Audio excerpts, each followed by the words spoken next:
नमस्कार साथियों, मैं Vinod Kumar, motivational speaker, corporate trainer, आज आपके समक्ष एक बहुत ही मोटिवेशनल स्टोरी लेकर उपस्थित हूँ।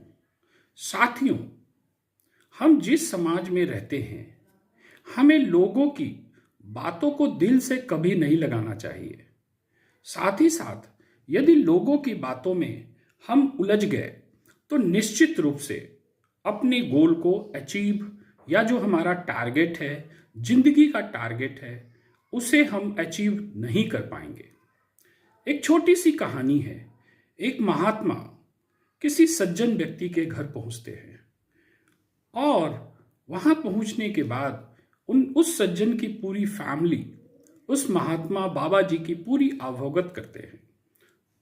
इसके उपरांत जब वो बाबा जी जाने लगते हैं तो उन्हें दक्षिणा स्वरूप एक बकरी देते हैं। हालांकि बाबा जी लेने के लिए तैयार नहीं होते हैं, किंतु बहुत ही आग्रह करने के बाद वो महात्मा जी प्रेम स्वरूप उस बकरी को स्वीकार करते हैं। अब क्या होता है, महात्मा जी उस बकरी को लेकर चलते हैं और बकरी कुछ दूर चलने के बाद उन्हें लगता है कि एक छोटी सी बकरी शायद ये थक जाएगी, तो वो महात्मा जी उस बकरी को कंधे के ऊपर उठा लेते हैं और फिर चलने लगते हैं। जैसे जैसे रास्ता आगे बढ़ता चला जाता है, दूर पहाड़ी पे 3 ठग बैठे होते हैं और वो महात्मा जी को बकरी को लेकर आते हुए देखते हैं और वो प्लान कर लेते हैं कि आज इस महात्मा जी को हमें अपनी बातों से उलझाकर उन्हें ठगना है, ताकि हमारा आज दिन का बकरी के रूप में लंच हमें उपलब्ध हो सके। और तीनों प्लान कर लेते हैं कि कैसे महात्मा जी को ठगना है। अब तीनों ही ठग उस पहाड़ी के पास छुप जाते हैं और जैसे ही महात्मा जी पहले ठग के पास पहुंचते हैं तो वो ठग कहता है, महात्मा जी नमस्कार, आप जैसे पुण्य व्यक्ति को, पुण्य आत्मा को कुत्ते को पीठ पर बैठाना शोभा नहीं देता है। आप कहां इस कुत्ते को अपनी पीठ के ऊपर उठाए फिर रहे हो। महात्मा जी कहते हैं, तुम अंधे हो क्या? तुम देख नहीं सकते क्या? ये कुत्ता है, ये तो एक बकरी है। उस ठग दोबारा फिर से वापस कहता है, महात्मा जी जो हमारी नजरों ने देखा वो मैंने आपको बता दिया, बाकी आपकी मर्जी। किंतु महात्मा जी उस ठग की बातों से थोड़ा भी विचलित न होते हुए आगे बढ़ते हैं। आगे बढ़ने के उपरांत जैसी कि योजना थी, दूसरा ठग मिलता है। फिर यहां भी वो ठग कुछ इसी प्रकार की बातें करता है और कहता है, महात्मा जी, बाबा जी, आप कहां इस बछड़े के बच्चे को कंधे के ऊपर उठाए फिर रहे, और फिर आप जैसे महात्मा, बाबा जी, सन्यासी व्यक्ति को कंधे के ऊपर इस तरह से घुमाए फिराए रखना आपको बिल्कुल शोभा नहीं देता। महात्मा जी फिर अचरज में पड़ जाते हैं।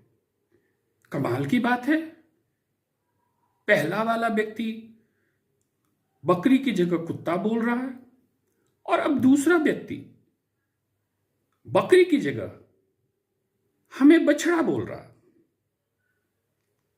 किंतु वो बाबा जी ने इन सब की बातों पर बिल्कुल विचार नहीं करते हुए आगे बढ़ जाते हैं। आगे बढ़ने के उपरांत उन्हें तीसरा ठग मिलता है और पहले वो नमस्कार करता है और उन्हें कहता है, बाबा जी, आप कहां इस गधे के बच्चे को अपने गर्दन के ऊपर उठाए फिर रहे। फिर बाबा जी वापिस कहते हैं, तुम्हें दिखाई नहीं देता क्या? तुम अंधे हो क्या? ये बकरी का बच्चा है, गधा नहीं है। किंतु वो ठग उन्हें वापस कहता था, बाबा जी हमने आपको बता दिया, मेरा काम था आपको बताना, अब आप माने या ना माने आपकी मर्जी। अब बाबा और महात्मा जी वो भी फेर में पड़ जाते हैं कि ऐसा कैसे हो सकता है कि मैं ही सही होऊंगा। 3 लोगों ने बकरी की जगह कभी कुत्ता, कभी बछड़ा, कभी गधा कह रहा है। इसका मतलब कहीं ना कहीं तो लोचा है और हमें इस बकरी के बच्चे को छोड़ देना चाहिए। और वो तीनों ठग की बातों में आकर उस बकरी के बच्चे को छोड़ देते हैं और फिर वैसा ही होता है जैसा तीनों ठग चाहते थे। कुछ दूर चलने के बाद जब वो बकरी के बच्चे को छोड़ देते हैं, वो तीनों ही ठग बकरी के बच्चे को पकड़ लेते हैं और पकड़ने के उपरांत जो उनकी मंशा होती है उस मंशा को पूर्ण कर लेते हैं। मित्रों, साथियों, इस एक छोटी सी कहानी से बहुत बड़ा सबक मिलता है कि आप यदि अपने आसपास के लोगों की बातों में उलझकर यदि रह गए तो कभी भी अपनी निजी जिंदगी के टारगेट को, गोल्स को, जो आपकी डिजायर गोल है, कभी भी पूर्ण नहीं कर पाएंगे।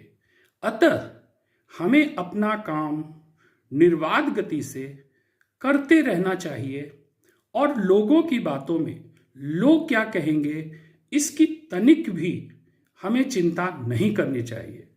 धन्यवाद मित्रों, आपका दिन शुभ हो।